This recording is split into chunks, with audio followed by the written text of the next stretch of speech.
اعوذ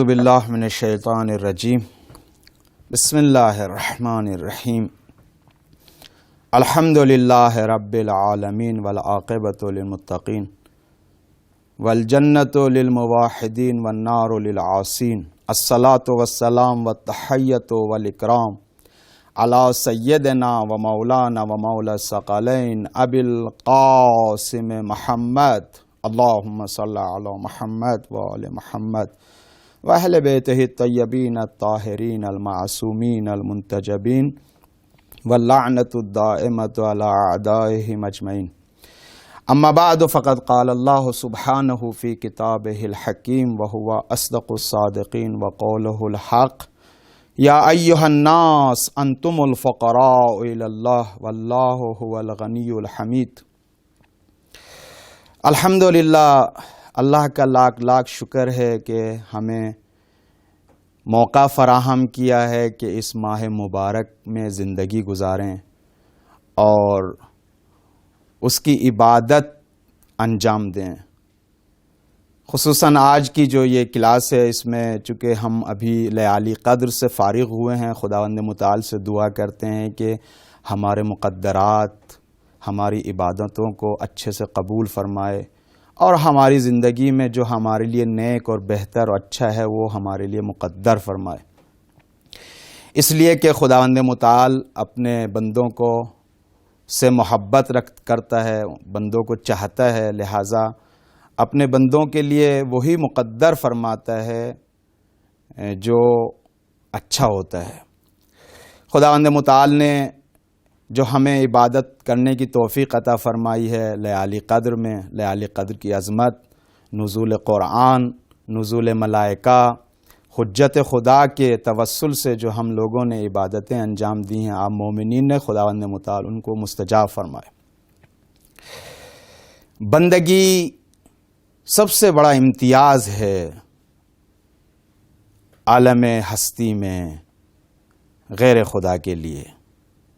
خداوند متعال قاہر مطلق ہے، خداوند متعال قادر مطلق ہے، خداوند متعال بے نیاز ہے۔ دیکھیے، میں آج آپ کو اس طریقے سے آپ کی خدمت میں پیش کرنا چاہتا ہوں۔ وہ ذات خداوند متعال جو اپنی ذات میں ہم سے بے نیاز ہے، ایک مطلب۔ دوسرے یہ مطلب ہے کہ اسی نے ہم سب کو پیدا کیا ہے، خلق کیا ہے، کوئی دوسرا خالق نہیں ہے۔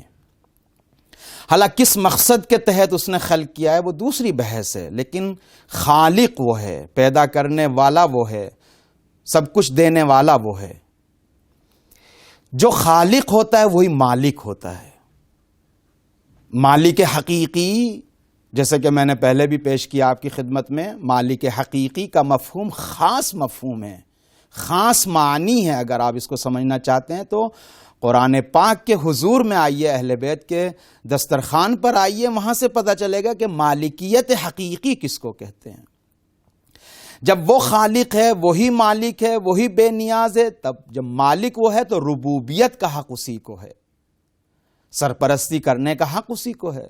ربوبیت چاہے تکوینی ہو وہ بھی حق اسی کا ہے، ربوبیت چاہے تشریعی ہو وہ بھی حق اسی کا ہے۔ عالم ہستی میں، اس نظام میں اگر کوئی ربوبیت رکھتا ہے تو خداوند متعال کا حق ہے۔ سب کی سرپرستی وہ کرتا ہے، سب کو رزق وہ دیتا ہے، سب کو رشد و نمو وہ دیتا ہے، خداوند متعال سب کچھ انجام دیتا ہے۔ جب ربوبیت اس کی ہے تو ربوبیت تشریعی بھی اسی کی ہے، تو قانون وہ بنائے گا، قانون آبادی کا قانون وہ بنائے گا۔ اس لیے کہ اس دنیا کو، اس نظام کو، چاہے نظام بشری ہو، انسانی نظام ہو، اس کو آباد کرنے کا حق، قانون بنانے کا حق آبادی کے لیے اسی کو حاصل ہے جو اس عالم کا صحیح سے علم رکھتا ہو، اور بہترین علم وہ رکھتا ہے جس نے اس کو پیدا کیا ہے۔ بس قانون بنانے کا حق بھی اسی کو ہے۔ انسان کو آبادی کے قانون بنانے کا حق نہیں ہے، آپ دیکھ رہے ہیں آج کی ماڈرن دنیا میں جتنے قانون بنتے ہیں کچھ ہی سال چلتے ہیں پھر ختم ہو جاتے ہیں. لہٰذا اس عالم کی آبادی کے لیے، اس کو رشد و نمو دینے کے لیے، اس کی ترقی کے لیے، اس کو آباد رکھنے کے لیے قانون خداوند متعال کا حق ہے وہ بنائے، جس کو شریعت کہتے ہیں. تشریع کا حق خداوند متعال کو ہے. خداوند متعال نے قانون بنائے ہیں. جب وہ غنی مطلق ہے، اسی نے خلق کیا، ربوبیت کا حق اسی کو ہے، تو الوہیت کا حق بھی اسی کو حاصل ہے. بندگی، عبادت، معبود ہونا فقط اسی کے لیے شائستہ ہے. اسی کی ذات کو زیبا دیتا ہے. کسی اور کے سامنے ہم عبادت اور بندگی نہیں کر سکتے، کوئی لائق نہیں ہے. چونکہ میں نے عرض کر چکا ہوں، جو بھی ما سوی اللہ ہے خدا سے ہٹ کے، سب فقیر ہیں، محتاج ہیں، سب محتاج ہیں. فقط وہ غنی مطلق ہے. تو عبادت کا حق بھی فقط اسی کا ہے. کوئی بت کی پرستش کرے، کوئی ستاروں کی پرستش کرے، کوئی شمس و خورشید و سورج کی پرستش کرے، کہکشاؤں کی پرستش کرے، در واقع وہ غفلت میں ہے. حق عبادت، حق بندگی خداوند متعال کا ہے. لہذا قانون بندگی اس نے بنائے، شریعت. آداب زندگی بھی، آداب بندگی بھی اس نے بنائے ہیں، شریعت کے نام پہ ہمارے سامنے موجود ہے. ہم جو انسان ہیں، جو فقیر ہیں اپنی ذات میں، جو میں نے عرض کیا، ہماری آبادی کے قانون فقط شریعت بیان کرے گی، کسی اور کو حق نہیں ہے. جس نے بھی انسانی نظام کو، انسانی سماج کو آباد کرنے کے لیے قانون بنانے کی کوشش کی، وہ قانون جواب نہیں دے پائے. کیوں؟ اس لیے کہ جس کو یہ معلوم نہ ہو کہ انسانی مزاج کیا ہے، معاشرہ انسانی کا مزاج کیا ہے، اس عالم ہستی، عالم نظام، اس عالم بشریت کا مزاج کیا ہے، اس کی حقیقت کیا ہے، وہ اس کو آباد کرنے کا قانون نہیں بنا سکتا. بس بہترین قانون جو انسانی سوسائٹی، انسانی سماج کو آباد کرنے کا، وہ اللہ کا بنایا ہوا قانون ہے، جس کو ہم شریعت کے نام سے یاد کرتے ہیں، دین کے نام سے یاد کرتے ہیں. فقط اسی کو حق ہوتا ہے اور کسی کو نہیں. اور ہمیں کیا حق ہوتا ہے؟ ہماری ذمہ داری یہ ہے کہ اس کے سامنے خاضع رہیں، مطیع رہیں. ہمارے پاس کچھ نہیں ہے، جو کچھ ہے اس نے دیا ہے. ہم فقیر محض ہیں. آپ کس چیز میں مستقل ہیں؟ کس چیز میں استقلال رکھتے ہیں؟ اپنی ذات میں ہیں؟ میں تو تھا ہی نہیں، بس کسی نے دی ہے مجھے ذات. اپنے ارادے میں میرا ہاتھ یہاں پہ رکھا ہوا ہے، جب تک خدا نہ چاہے ہاتھ نہیں اٹھ سکتا. اپنی قدرت میں اٹھنے بیٹھنے میں اس کا محتاج ہوں. بحول اللہ و قوت یقوم و واقع. اس کی قدرت سے اٹھتا بیٹھتا ہوں، ہر کام اس کی قدرت سے کرتا ہوں. جیسے رابطہ خالق و مخلوق کو میں نے پیش کیا آپ کی خدمت میں. مخلوق کسی بھی زاویے سے بے نیاز نہیں ہے، عین احتیاج ہے، نیاز مند ہے اس خالق مطلق کا، اس قادر مطلق کا. حالا جب ہم نیاز مند ہوئے، میں ہوا عبد، وہ ہوا معبود. میں مخلوق ہوں، وہ خالق ہے. میں فقیر ہوں، وہ غنی ہے. میری تمام تر زندگی میں سب سے بڑی ذمہ داری یہ ہے کہ اس کا عبد بنوں، اس کے بتائے ہوئے دستورات و قوانین و فرامین پر عمل کروں. مجھے حق نہیں بنتا ہے. اور یہ اس کے بنائے ہوئے قانون میرے لیے تکلیف اور زحمت وہ نہیں ہے، بلکہ حق مولا ہے. مولا کا حق ہے. مولا کا حق عبد کے ذمے یہ ہے کہ اس کی پیروی کرے، اس کی اطاعت کرے. ان تمام چیزوں کو بیان کرتے ہوئے خداوند متعال باوجود اس کے کہ بے نیاز ہے، لیکن اپنی مخلوق سے محبت کرتا ہے. چونکہ اپنے صفات و کمالات سے محبت کرتا ہے. صفات و کمالات کے جو مظاہر ہیں، جلوے ہیں، جو مخلوقات ہیں، سب اسماء و صفات خداوند متعال کی مخلوقات ہیں، ان سے بھی محبت کرتا ہے. آپ تاریخ کا مطالعہ کریں، قصص انبیاء کا مطالعہ کریں، قرآن کی تفاسیر پڑھیں، وہاں پہ آپ کو احساس ہوگا کیسے محبت کرتا ہے اپنے بندے سے. فرعون کے بارے میں ملتا ہے، جب فرعون غرق ہو گیا اور جناب موسیٰ کے چہرے پر مسکراہٹ آئی تو خداوند متعال کی طرف سے خطاب ہوا، موسیٰ کیوں مسکرا رہے ہو؟ کہا خدایا تیرا اور میرا دشمن غرق ہو گیا ہے۔ تو خداوند متعال نے پلٹ کے کہا موسیٰ ایک لہجے کے لیے اگر یہ میری طرف آتا تو میں اس کو نجات دیتا۔ میرا بندہ تھا، یہ میرا بندہ تھا، تیرا بندہ نہیں تھا، میں اس کو نجات دیتا۔ قارون کے بارے میں بھی اس طریقے کی روایت ہے، اپنی مخلوق سے محبت کرتا ہے۔ پورے عالم میں اگر کوئی معصیت کرتا ہے، کوئی گناہ کرتا ہے، کوئی تخطی کرتا ہے، کوئی سرکشی کرتا ہے، کفر و شرک کرتا ہے، وہ فقط انسان اور اجنہ ہیں جو صاحب ارادہ ہیں، اختیار ہیں، یہ اپنے ارادے میں خطائیں کرتے ہیں، ورنہ پورا عالم اللہ کی سلطنت ہے، سب عبد خداوند متعال ہیں، مطیع خداوند متعال ہیں۔ للہ جنود السماوات والارض، زمین اور آسمان میں جو کچھ ہیں سب اللہ کے سپاہی ہیں۔ اگر اس کو وہ چاہے کسی سے امتحان لینا، وہ چاہے کسی کو گھیرنا، کسی کو گھر بٹھانا، اس کو لشکر کشی کی ضرورت نہیں ہے۔ وہ اگر انتقام لینا چاہے، کسی سے بدلہ لینا چاہے، لشکر کشی کی اس کو ضرورت نہیں ہے۔ یہ ہمارے اعضاء و جوارح اس کے سپاہی ہیں، اور ہماری خلوتیں اس کی آنکھیں ہیں۔ اللہ اکبر۔ لیکن پھر بھی بہت مہربان ہے۔ اسی مہربانی اور محبت اور کرامت اور لطف و کرم کا ایک جلوہ یہ ہے قد دعیتم الی ضیافت اللہ،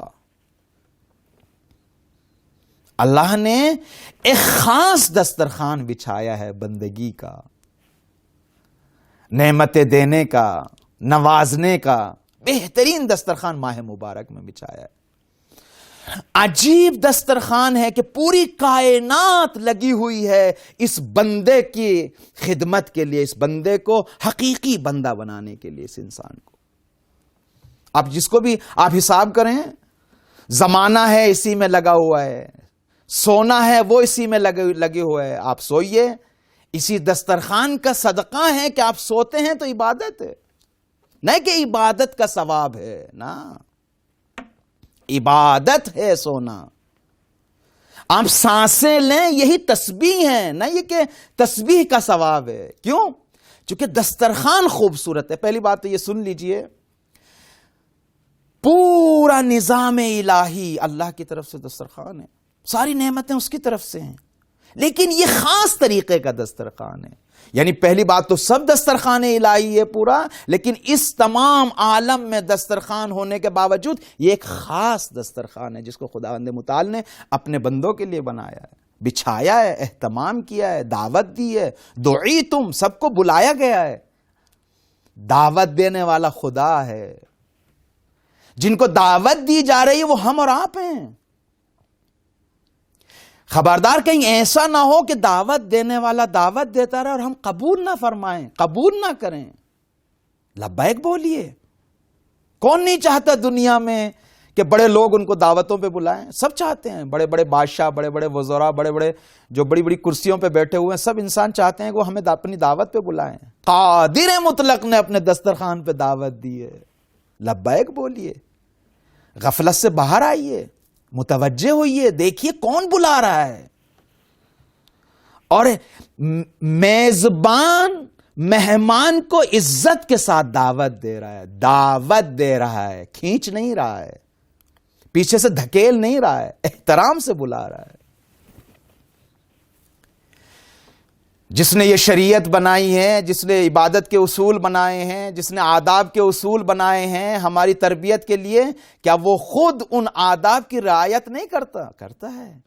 میرے اور آپ کے یہاں جب کوئی مہمان آتا ہے تو ہم کیسے استقبال کرتے ہیں؟ اور اگر آپ ضیافت الہی، سفرہ الہی، اللہ کی دعوت پر لبیک کہتے ہیں اور جاتے ہیں، کیا وہ آپ کا استقبال نہیں کرے گا؟ استقبال کرنے والا خدا ہے۔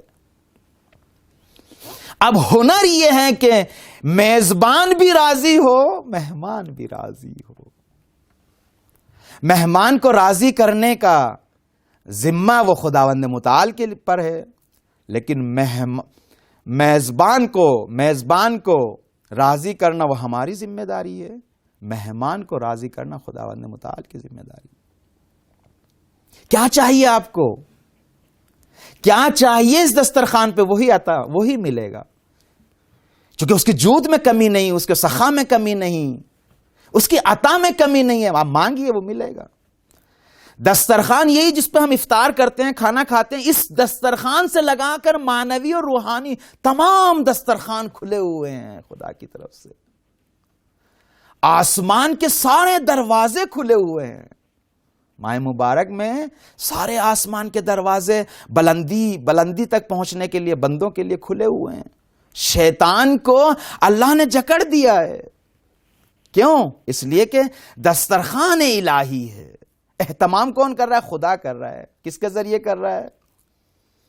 طبیعی ہے جب میں اپنے گھر کوئی انتظام کرتا ہوں تو اہتمام بھی میں کروں گا اپنی فیملی کے ذریعے، اپنے بچوں کے ذریعے. تو خداوند متعال کس کے ذریعے سے کر رہا ہے؟ پہلی بات تو یہ ہے کہ جب کوئی میزبان کسی کو مہمانی پر بلاتا ہے تو خود استقبال کرتا ہے. خداوند متعال آپ کا استقبال. قد اقبل الیکم شہر اللہ. اللہ اکبر. اقبال کا مطلب یہ ہے کہ آگے بڑھ کے آپ کا استقبال کر رہا ہے. یعنی آپ اپنی جگہ کھڑے ہوئے ہیں، وہ بڑھ کے استقبال کر رہا ہے. مغفرت بھی ہے، رحمت بھی ہے. اللہ اکبر. جو آپ کو چاہیے، جو آپ کی ضرورت ہے وہ دے گا، لیکن آپ لینے والے بنیے. کس طریقے سے میزبان کے گھر آپ کو حاضر ہونا ہے اس دسترخوان پر، کس طریقے سے، لب و لہجہ کیسا ہونا چاہیے، گفتگو کا انداز کیسا ہونا چاہیے، لباس کیسا ہونا چاہیے، آپ کے وجود میں طہارت کیسی ہونی چاہیے، آپ کی آنکھوں کے دیکھنے کا طریقہ کیسا ہونا چاہیے، آپ کا حضور کیسے ہونا چاہیے اس جلال مطلق کے سامنے، ان قادر مطلق کے سامنے. عظیم گفتگو ہے عزیزو. خبردار اللہ کے دسترخوان پر بیٹھ کر کوئی گناہ کرے، معصیت کرے. توجہ کیجئے، بہت حساس مسئلہ ہے، بہت ہی حساس مسئلہ ہے. کبھی آپ نے سوچا کہ کوئی انسان خانہ کعبہ کے اندر گناہ کرے؟ کبھی آپ نے سوچا کوئی انسان قرآن کے حضور میں گناہ کرے؟ کبھی آپ نے سوچا لیلۃ القدر میں گناہ کرے؟ کبھی آپ نے سوچا کہ روزہ عاشور جتنے زمانہ اور مکانے میں عظمت بڑھتی چلی جاتی ہے اتنا انسان احتیاط کرتا ہوا چلا جاتا ہے، احتیاط کرنے لگ جاتا ہے، اپنے آپ پر کنٹرول کرنا شروع کر دیتا ہے. خود خدا کے حضور میں آئے ہیں. اللہ اکبر. خود خدا کے حضور میں آئے. عجیب دسترخوان ہے. خود خدا. ہمارے یہاں جب نذر کا اہتمام ہوتا ہے، جب ہماری ماں بہنیں اہتمام کرتی ہیں، کتنی خوبصورت طریقے سے اہتمام کرتی ہیں، لیکن دسترخوان کس کے لیے بچھا رہی ہیں؟ معصوم کے لیے. پھر بھی اہتمام، طہارت کا اہتمام ہے، اچھے لباس کا اہتمام ہے، اچھی جگہ کا اہتمام ہے. لیکن جو نذر چکھنے جاتا ہے وہ کتنے اہتمام سے جاتا ہے. اب دسترخوان الہی پر آ رہے ہیں، اللہ کے دسترخوان پر. اور پہلی بات تو یہ کہ آداب کو لحاظ کیجئے، آداب کو دیکھیے. دوسری بات یہ کہ پہلے سوچئے کہ کیا کیا اٹھانا ہے دسترخوان سے. کہیں ایسا نہ ہو کہ فقط پیٹ کے لیے اٹھا لوں اور باقی رہنے دوں. اس لیے کہ اس نے دسترخوان فقط یہ نہیں بچھایا جس میں سحری کر رہا ہوں، افطار کر رہا ہوں. اس نے معنویت اور روحانیت اور بندگی کے تمام دسترخوانوں کو بچھا دیا ہے. آسمان کے دروازوں کو کھول دیا ہے. استقبال کے لیے اس کے مقرب بندے آ رہے ہیں. اللہ اکبر. بھئی جب میں کسی کا استقبال کروں گا تو میں اپنے سب اہل و عیال کے ساتھ کسی کا استقبال کروں گا. خداوند متعال کے آل اللہ اہل بیت ہیں. اہل بیت اطہار نفس. ملائکہ کے ذریعے سے استقبال ہو رہا ہے. آپ نے مسجد کے بارے میں سنا ہے، جب بھی کوئی نماز کے لیے مسجد میں جاتا ہے تو دروازے پر فرشتہ کھڑا ہوا ہوتا ہے استقبال کرنے کے لیے، چونکہ اللہ کے گھر میں آئے ہیں. صاحب منزل، صاحب خانہ استقبال کرتا ہے. لیکن خبردار ہم سے بے ادبی نہ ہو جائے. عمل میں، لب و لہجے میں، کردار میں، ہر اعتبار سے بہترین دسترخوان ہے. اب ہم آئے ہیں، کن چیزوں کو اختیار کریں؟ تھوڑا سا اوپر اٹھ کر آئیں، کھانے پینے سے بھی اوپر اٹھ کر آئیں. میری ایک دوسری حقیقت بھی ہے جس کو روح کہتے ہیں. میری یہ جو حقیقت ہے اس کی بھی غذا کو لوں. اس لیے کہ اس نے رحمت کا دروازہ کھولا ہے، رحمت کا دسترخوان بچھایا ہے. اپنی کمیوں کو دور کر کے پھر وہاں پر پہنچوں، اس سے مدد مانگوں، یہ بہترین دسترخوان ہے. عزیزان من، عزیزان گرامی، وائے ہو اس انسان پر کہ یہ مہینہ ایسے ہی گزر جائے اور رضوان الہی حاصل نہ ہو. لیالی قدر جا چکی ہیں. اگر چاہتے ہیں کہ وہ اعمال لیالی قدر اپنا اثر رکھیں تو اس کو باقی رکھیے، اپنے کردار کے ذریعے سے، عمل کے ذریعے سے، اپنی نیت کے ذریعے سے، اپنی معرفت کے ذریعے سے، اپنی بندگی کے ذریعے سے اس کو زندہ رکھیے. بہت مہم ہے، بہت ضروری ہے.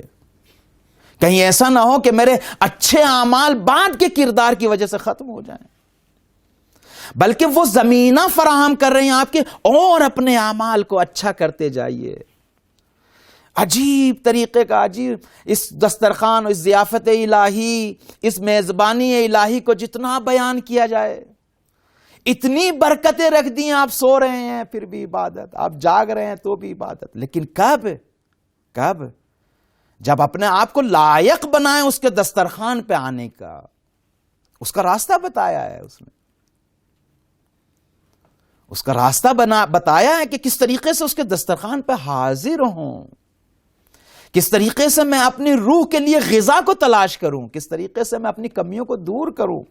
بدبختیوں میں پھنسا ہوا ہوں، غفلتوں میں ہوں، لیکن ان غفلتوں کو دور کرنے کے بعد سفرہ الہی سے، جوار ملائکہ میں، جوار اہل بیت علیہ الصلوۃ والسلام میں، حضور خداوند متعال میں، اللہ کے حضور میں کس طریقے سے اپنے مہمان کو نواز رہا ہے. اللہ اکبر. لہذا خبردار، کہیں ایسا نہ ہو یہ فرصت ہمارے ہاتھ سے نکل جائے، یہ ٹائم ہمارے ہاتھ سے نکل جائے. کہیں ایسا نہ ہو ہم بدن کو پالنے پہ لگ جائیں، بدن کی غذا تلاش کرنے پہ لگ جائیں. صرف نہیں، روح کی تربیت کریں، اخلاق کی تربیت کریں، روح و اخلاق کی غذا کو لیں. یہ سفرہ الہی ہے، یہ دسترخوان الہی، ہر طریقے کی نعمت ہے، اور ہر طریقے کی نعمت کا اہتمام کرنے والا خداوند متعال ہے، جس نے اپنے جود و کرم سے اپنے بندوں کے لیے دسترخوان بچھایا ہے. آئیے ہم سب مل جل کر اسی غنی مطلق کے سامنے، اسی رحیم و کریم کے سامنے اپنی ناداری کو سامنے لاتے ہوئے، اپنی بیچارگی کو سامنے لاتے ہوئے، اپنے آنسوؤں کو سامنے لاتے ہوئے، اپنے فقر کو سامنے لاتے ہوئے التجا کریں، دعا کریں. خدایا ہمیں توفیق دے تاکہ تیرے دسترخوان سے ہم صحیح سے غذا لے سکیں، تاکہ تیرے دسترخوان سے ہم جو ہماری ضرورتیں ہیں ان کو پورا کر سکیں. انشاءاللہ خداوند متعال سے دعا کرتے ہیں کہ ہمیں بہترین بندگی کرنے کی توفیق عطا فرمائے. خداوند متعال پر توکل کرتے ہیں اور اہل بیت اطہار علیہ الصلوۃ والسلام سے توسل کرتے ہیں، کہ اہل بیت سے توسل کرتے ہوئے یہی دعا کرتے ہیں کہ ہمارے جتنے بھی گناہ ہیں خدایا ان ایام کے صدقے میں، اپنے دسترخوان کے صدقے میں، اپنے لطف و کرم کے صدقے میں سب کو معاف فرما دے. وآخر دعوانا ان الحمدللہ رب العالمین.